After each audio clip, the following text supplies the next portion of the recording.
2021 തുടങ്ങിയ ചർച്ച എത്ര ഘട്ടങ്ങളിലായി കഴിഞ്ഞുപോയി, എന്തെല്ലാം ഇവിടെ സംഭവിച്ചു. 18/1/2021 ആദ്യമായി. അതിന്റെ മുന്നേ പല ചർച്ചകളും നടന്നിട്ട് അനൗദ്യോഗികമായും പല ചർച്ചകൾ നടന്നു. അതൊക്കെ കഴിഞ്ഞതിന് ശേഷം സമസ്ത മുഷാവറ ഔദ്യോഗികമായി ഒരു കത്ത് അയക്കുന്നത്, നിങ്ങൾ ഇന്ന കാര്യത്തിൽ സമസ്തയുടെ തീരുമാനം അംഗീകരിക്കണം. അത് തള്ളി, അത് സ്വീകരിച്ചില്ല. 2/2/22 നിങ്ങൾ ഭരണഘടനയിൽ തിരുത്തുണ്ടാക്കി. സമസ്തയുടെ കീഴിലായിരിക്കുമെന്നതിന്, സമസ്തയെ അംഗീകരിച്ചു പോകുമെന്ന് പറഞ്ഞതിന് നിങ്ങൾ തിരുത്തി. അത് നിങ്ങൾ തിരുത്തണമെന്ന് ആവശ്യപ്പെട്ടുകൊണ്ടും കമാൽ പാഷയെ നിങ്ങളുടെ ഉപദേഷ്ടാവാക്കിയത് പിൻവലിച്ച് നിങ്ങൾക്ക് വേണമെങ്കിൽ നിയമപരമായ ഉപദേഷ്ടാവാക്കാം എന്ന നിർദ്ദേശം അവർക്ക് നൽകി. അതും അംഗീകരിച്ചില്ല. അവസാനം ബഹുമാനപ്പെട്ട സമസ്ത കേരള ജമിയത്തുൽ ഉലമയുടെ തീരുമാനങ്ങളൊക്കെ അംഗീകരിക്കാത്ത രൂപത്തിൽ ഇങ്ങനെ വെല്ലുവിളിച്ചു പോയപ്പോൾ നോക്കണം നിങ്ങൾ, 18/1/2021 തുടങ്ങിയത് 8/6/2022 8/6/2022 വളരെ സൂക്ഷ്മതയോടുകൂടെ ഒരു തീരുമാനമെടുത്തു. ഭരണഘടനാ ഭേദഗതി അടക്കമുള്ള തീരുമാനങ്ങളിൽ സമസ്തയുടെ തീരുമാനം അംഗീകരിച്ചുകൊണ്ട് നിങ്ങളുടെ തീരുമാനം പിൻവലിച്ച് സഹകരിക്കാത്ത പക്ഷം ഞങ്ങൾക്ക് സമസ്തക്ക് നിങ്ങളുമായുള്ള സഹകരണം തുടരാൻ സാധ്യമല്ല. അതുകൊണ്ട് അനുകൂലമായി നിങ്ങൾ സഹകരിക്കണം എന്ന് വീണ്ടും കത്ത് നൽകി. ബഹുമാനപ്പെട്ട കാര്യങ്ങൾ അങ്ങോട്ട് പോവുകയാണെന്ന് കണ്ടപ്പോൾ ബഹുമാനപ്പെട്ട സയ്യിദ് സാദിഖ് അലി ശിഹാബ് തങ്ങൾ അവരുടെ പ്രസിഡന്റ് ആയതിനു ശേഷം 2/7/22 അത് അംഗീകരിച്ചു എന്ന് പറഞ്ഞുകൊണ്ട് ഒരു കത്ത് ബഹുമാനപ്പെട്ട സമസ്തക്ക് തന്നു. ഉടനെ CIC-യിൽ നിന്ന് ഔദ്യോഗികമായി മുഴുവൻ വിദ്യാർത്ഥികൾക്കും ഇതൊരിക്കലും സ്റ്റാറ്റസ് ആക്കരുത്, വിഷയം തീർന്നല്ലോ സമസ്തയായിട്ടുള്ളത് എന്ന് പറഞ്ഞുകൊണ്ട് നിങ്ങൾ സ്റ്റാറ്റസ് വെച്ച് അൽഹംദുലില്ലാ പറയരുത് എന്ന് വിദ്യാർത്ഥികൾക്ക് നിർദ്ദേശം നൽകി എന്ന് മാത്രമല്ല, വളരെ കലുഷിതമാക്കിയ അന്തരീക്ഷം ബഹുമാനപ്പെട്ട സമസ്തയെയും അതിന്റെ നേതാക്കളെയും വളരെ വിമർശിച്ചുകൊണ്ട്, ഒരിക്കലും മനുഷ്യൻ കേട്ടാൽ അറക്കുന്ന വിധത്തിലുള്ള, വെറുക്കുന്ന വിധത്തിലുള്ള എഴുത്തുകളായി മുന്നോട്ട് വന്നു. പേര് വെച്ച് എഴുതി. എന്തെല്ലാമാണ് എഴുതിയെന്ന് എന്നറിയോ? അധിക പ്രസംഗം നടത്തിയാൽ, പേര് വെച്ച് എഴുതിയതാണ് ഞാൻ പറയുന്നത്, അധിക പ്രസംഗം നടത്തിയാൽ സ്റ്റേജിൽ കയറി വെട്ടിക്കൊന്ന് പട്ടിക്കിട്ട് കൊടുക്കാൻ തന്നെയാണ് തീരുമാനമെന്ന് പേര് വെച്ച് എഴുതിയ ആള് ഇന്നും നിങ്ങളുടെ വലങ്കയ്യായുണ്ട്. അങ്ങനെ എന്തെല്ലാം എഴുതി. ഒരുപാട് ചർച്ചകൾ നടന്നു. ഇന്ന് ഏറ്റവും കൂടുതൽ ഈ വിഷയത്തിൽ ക്രൂശിക്കപ്പെട്ട ബഹുമാനപ്പെട്ട അബ്ദുൽ ഹമീദ് ഫൈലി ഈ വിഷയം പരിഹരിക്കാനായി ഏതെങ്കിലും വിധത്തിൽ ഒരു നല്ല ഫോർമുല തയ്യാറ് ചെയ്ത് ഇതൊരു നല്ല പര്യവസാനം ഉണ്ടാക്കാൻ വേണ്ടി ഓടി നടന്നു. അണക്കാട് പോകും, MT ഉസ്താദിന്റെ അടുത്ത് പോകും, പോയി അങ്ങോട്ടും ഇങ്ങോട്ടും പോയി ഏകദേശം ഒരു ഫോർമുല തയ്യാറായി.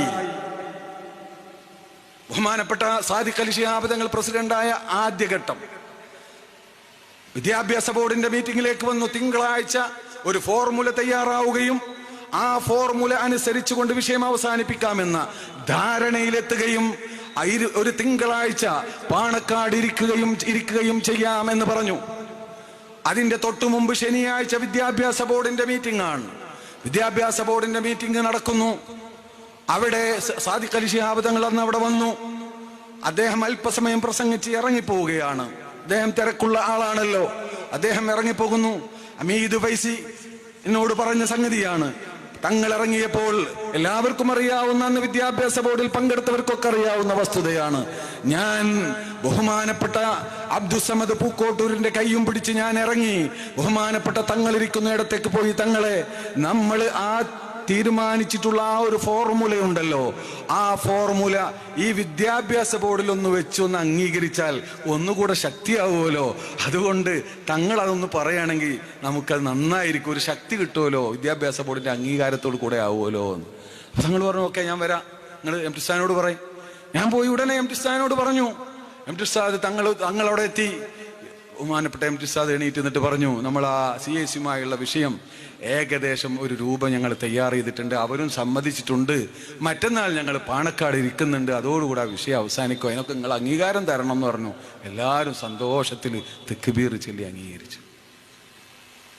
പക്ഷെ ഞായറാഴ്ച മഹാനായ സാദിഖ് അലി ശിഹാബ് തങ്ങൾ വിളിച്ചിട്ട് പറഞ്ഞു, ഫൈസി ആ ഇരുത്തം നടക്കില്ല കേട്ടോ. അബ്ദുസമദ് പൂക്കോട്ടിനെ വിളിച്ചും പറഞ്ഞു എന്നാണ് എൻ്റെ അറിവ്. സമസ്തയുടെ ഭാഗത്ത് നല്ല ഉണ്ടായത്. പിന്നീട് അതിൻ്റെ തൊട്ടടുത്താണ് പറമ്പ് തമിഴ്നാട്ടിൽ സമ്മേളനം നടക്കുക. അവിടെ വെച്ചാൽ പിന്നെ അവർ ഒരുമിച്ച് കൂടുന്നത്. അപ്പൊ ചോദിച്ചു എന്തേ കാരണം? അതിപ്പോ അവിടെ വന്നിട്ട് പിന്നെ അത് അംഗീകരിക്കാതെ പിരിഞ്ഞാൽ മോശമല്ലേ? അപ്പൊ അംഗീകരിക്കില്ല എന്ന് അപ്പുറത്തുനിന്ന് കൃത്യമായി സൂചന കിട്ടിയതിന്റെ അടിസ്ഥാനത്തിൽ ബഹുമാനപ്പെട്ട തങ്ങൾ പിൻവലിച്ചു. എന്നിട്ട് കുറ്റം മുഴുവനും സമസ്തക്ക്. ഈ സമസ്ത എന്ന് പറഞ്ഞത് ഈ ഉമ്മത്തിന്റെ ഈമാൻ സംരക്ഷിച്ച മഹത്തായ പ്രസ്ഥാനമാണ്. ആ പ്രസ്ഥാനത്തിന് ഒരു പോർലേൽക്കാൻ അനുവദിക്കുന്ന പ്രശ്നമില്ല. അതിന് സമസ്തയെ നിങ്ങളുടെ തോന്നിവാസത്തിന് വേണ്ടി സമസ്തയെ ചവിട്ടി മെതിക്കാമെന്ന് വിചാരിച്ചാൽ അത് ഞങ്ങളുടെ ഒക്കെ ജീവൻ ബാക്കി നിൽക്കുമ്പോൾ സാധ്യമല്ലെന്ന് ഞങ്ങൾ പ്രഖ്യാപിക്കുകയാണ്. ഇത് ഞങ്ങളെ കൊണ്ട് നിങ്ങൾ പറയിപ്പിച്ചതാണ്, ഞങ്ങളെ കൊണ്ട് പറയിപ്പിച്ചതാണ്. ഇതൊക്കെ ഞങ്ങൾക്ക് മുമ്പേ അറിയാം. വിഷയം പരിഹരിക്കുകയാണെങ്കിൽ പരിഹരിക്കട്ടെ, ഈ ഒരു സംവിധാനം നിലനിൽക്കട്ടെ എന്ന് കരുതി മിണ്ടാതിരുന്നപ്പോൾ തലയിൽ കയറുകയോ അനുവദിച്ചു തരുന്ന പ്രശ്നമില്ല. നിങ്ങൾ എന്നിട്ടിപ്പോ ഞങ്ങൾക്ക് പാണക്കാട് സ്നേഹം പഠിപ്പിക്കാൻ വരുമോ? നിങ്ങളുടെ സ്നേഹം ഞങ്ങൾക്കറിയാം. ബഹുമാനപ്പെട്ട സയ്യിദ് മുഹമ്മദ് അലി ശിഹാബ് തങ്ങൾ മുസ്ലിം ഉമ്മത്ത്, കേരള മുസ്ലിം ഉമ്മത്ത് മനസ്സിന്റെ മാണിക്യ കൊട്ടാരത്തിൽ ചുമന്നിട്ടുള്ള മഹാനാണ് മഹാനായ സയ്യിദ് മുഹമ്മദ് അലി ശിഹാബ് തങ്ങൾ. അദ്ദേഹം മരിച്ചു കിട്ടാൻ ദുആ ചെയ്ത മനുഷ്യരല്ലേ നിങ്ങൾ? നിങ്ങൾക്ക് തെളിവ് വേണോ? ഞങ്ങൾ തരാം. ബഹുമാനപ്പെട്ട മുഹമ്മദ് അലി ശിഹാബ് തങ്ങളെ മരിച്ചു കിട്ടാൻ ദുആ ചെയ്യണമെന്ന് നിങ്ങൾ സ്ഥിരമായി വളാഞ്ചേരി മർക്കസിലെ കുട്ടികളോട് പറഞ്ഞിരുന്നില്ലേ? നിങ്ങൾക്ക് തെളിവ് വേണോ? നിഷേധിക്കാൻ കഴിയുമെങ്കിൽ നിഷേധിക്ക്. നേറ്റൊരാൾ ഞാൻ ഒരു കാര്യം പറയാനുള്ളത്, നിങ്ങൾ വളരെ സെക്യുലറായി ഒക്കെ സംസാരിക്കുന്നവരാണ്. ഞാനൊന്ന് ചോദിക്കട്ടെ. 2010 ജൂലൈ 4 പൂക്കിപ്പറമ്പ് ഹൈദ്രോസ് മുസ്ലിയാർ സ്മാരക വാഫി കോളേജിൽ ഒരു ലഡു വിതരണം നടന്നു. എന്തിന്റെ പേരിലായിരുന്നു? എന്തായിരുന്നു ആ ലഡു വിതരണത്തിന്റെ പിന്നിൽ? ഞങ്ങളിപ്പോൾ അത് പറയുന്നില്ല. അത് പറഞ്ഞാൽ നിങ്ങളുടെ ഭാവി ഇവിടെയൊന്നും ആയിരിക്കില്ല.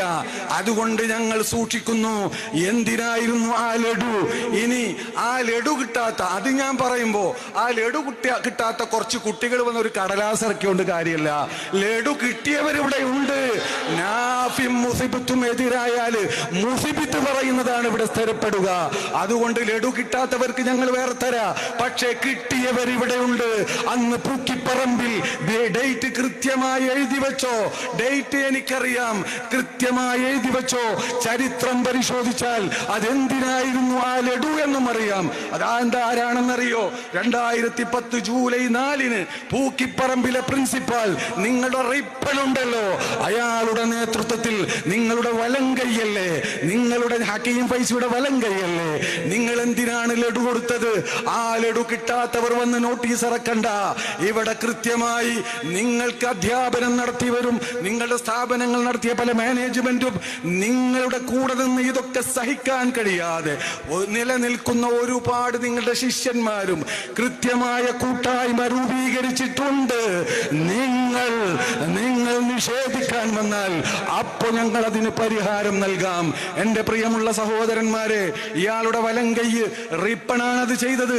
നിങ്ങൾ ചരിത്രം ആ ഡേറ്റ് ഒന്ന് പരിശോധിച്ചാൽ എന്തിനാന്ന് നിങ്ങൾക്ക് മനസ്സിലാകും. ഞാനിപ്പോൾ അതിലേക്ക് കടക്കുന്നില്ല.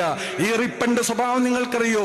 മഹാനായ ഞങ്ങളുടെ അഭിവന്യ ഗുരുവായ, ഞങ്ങളുടെ ഗുരുക്കന്മാരുടെ മുഴുവനും ഗുരുവായ മഹാനായ സയ്യിദ് ശൈഖുന ശൈഖു മശായിഖിന വമുർഷിദുന വഉസ്താദുന ശംസുൽ ഉലമായി നവറല്ലാഹു മർഖദഹു തങ്ങളവറുകളെ ഹിമാർ എന്ന് പ്രയോഗിക്കുന്നവനാണ് റിപ്പൻ, ഹയവാൻ എന്ന് പ്രയോഗിക്കുന്നവനാണ് റിപ്പൻ. നിങ്ങളാണോ ക്വാളിറ്റി വിദ്യാഭ്യാസം നടത്തുന്നത്?